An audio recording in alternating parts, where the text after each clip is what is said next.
नमस्कार। आप देखना शुरू कर चुके हैं कैपिटल न्यूज़। मैं हूं आपके साथ धीरज पाठक। आज बात उस जातीय जनगणना की जिसको लेकर बिहार की राजनीति में तो उबाल है ही, साथ ही साथ पूरे देश में एक अलग तरह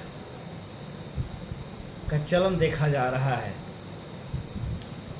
नीतीश सरकार 2 फेज में जातीय जनगणना करवाती है और 2 अक्टूबर को उसका रिपोर्ट भी आ जाता है। बीच में बहुत सारे दलों ने विरोध किया, विरोध में हाई कोर्ट फिर सुप्रीम कोर्ट गए, सुप्रीम कोर्ट में स्टे लगा, स्टे लगने के बाद फिर से उसको बहाल कर दिया गया। कोर्ट का ये कहना था, अदालत का ये कहना था कि ये जातीय जनगणना सही है, इसको होना चाहिए, इसमें कोई दो राय। सरकार की अपनी एक मंशा है, कार्य करने का तरीका है। सरकार का दलील ये था कि हम कास्ट सर्वे इसलिए कराना चाहते हैं कि ताकि गरीबों को जाति के आधार पर उनकी मूलभूत सुविधाएं उपलब्ध कराई जा सके, वगैरह वगैरह जो कुछ भी था।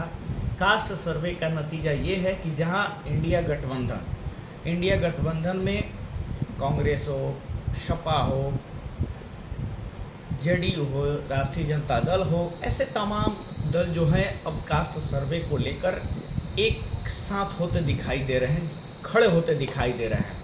यहाँ तक कि 5 राज्यों में जो चुनाव होने वाले हैं वहाँ पर तो कांग्रेस ने बाकायदे एक गेम खेल दिया है। गेम ये खेला है कि अब राहुल गांधी कहते ये फिर रहे हैं कि हमारी अगर सरकार आएगी तो हम राजस्थान में कास्ट सर्वे करवाएंगे, छत्तीसगढ़ में कास्ट सर्वे करवाएंगे, और जहाँ भी हमारी सरकार बनेगी वहाँ पे हम कास्ट सर्वे करवाएंगे। यानी अभी मध्य प्रदेश में उनकी सरकार नहीं, अगर मध्य प्रदेश में भी उनकी सरकार बनती है तो वहाँ पर भी जातीय जनगणना होगी। लेकिन बिहार में जातीय जनगणना होती है। जातीय जनगणना के बाद उसके तमाम जातियों के कितने परसेंटेज कौन कौन जाति है बिहार में, उसके बारे में एक सर्वे रिपोर्ट आती है जिसमें ये सारी बातें बताई जाती हैं। उसको बिहार सरकार रिलीज करती है।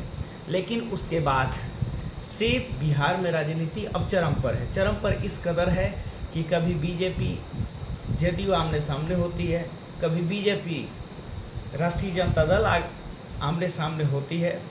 एक मुद्दा अभी बहुत जोरों पर है।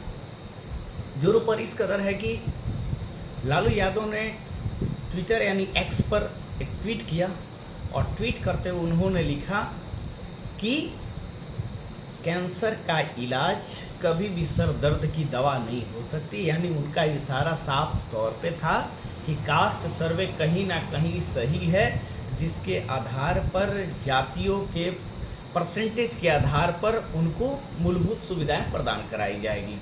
इस पर बीजेपी प्रदेश अध्यक्ष यानी बिहार के जो वर्तमान अध्यक्ष हैं सम्राट चौधरी ने पलटवार किया, और पलटवार करते हुए कहा कि आरजेडी जो है वो जातियों का तुष्टीकरण की राजनीति करती है, यानी समाज को बांटने का कार्य करती है।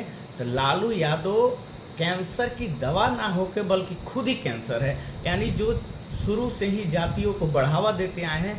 और उन्होंने साथ ही साथ ये हिदायत दे डाली कि लालू यादव जब पहली बार मुख्यमंत्री बने थे तो बीजेपी के सहयोग से ही उनको मुख्यमंत्री की कुर्सी मिली थी। ये अपने आप में दिलचस्प बात है। लेकिन ये सब कुछ होता है, सम्राट चौधरी का बयान आता है, उसके बाद लालू यादव के सुपुत्र और बिहार सरकार के मंत्री तेज प्रताप यादव कहाँ रुकने वाले थे। ऐसे भी तेज प्रताप यादव गाहे बगाहे अपने विवादित बयानों के लिए जाने जाते हैं। उनके हमेशा कुछ न कुछ बयान आते रहते हैं।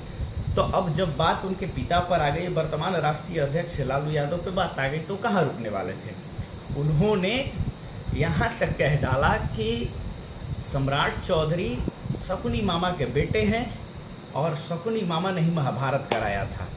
ये बात सही है कि सम्राट चौधरी के पिता और राजद के ही नेता शकुनी चौधरी के बेटे हैं सम्राट चौधरी।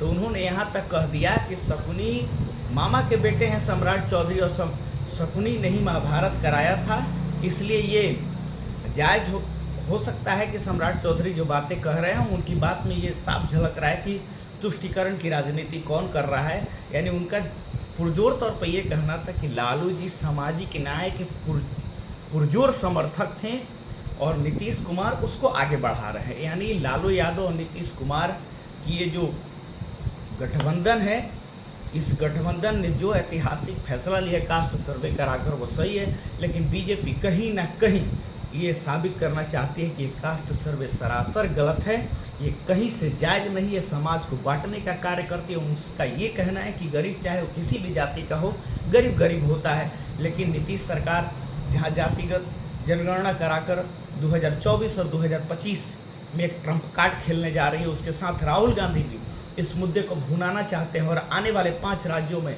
राजस्थान, छत्तीसगढ़, मध्य प्रदेश, तेलंगाना और मिजोरम में इस ट्रम्प कार्ड को भुलाना चाहते हैं। यानी कहीं ना कहीं पूरा विपक्षी दल एक तरफ खड़ा है और एनडीए के तमाम दल एक तरफ खड़ा है। देखना है जीत किसकी होती है। बहरहाल आप देखते रहिए कैपिटल न्यूज़। धन्यवाद।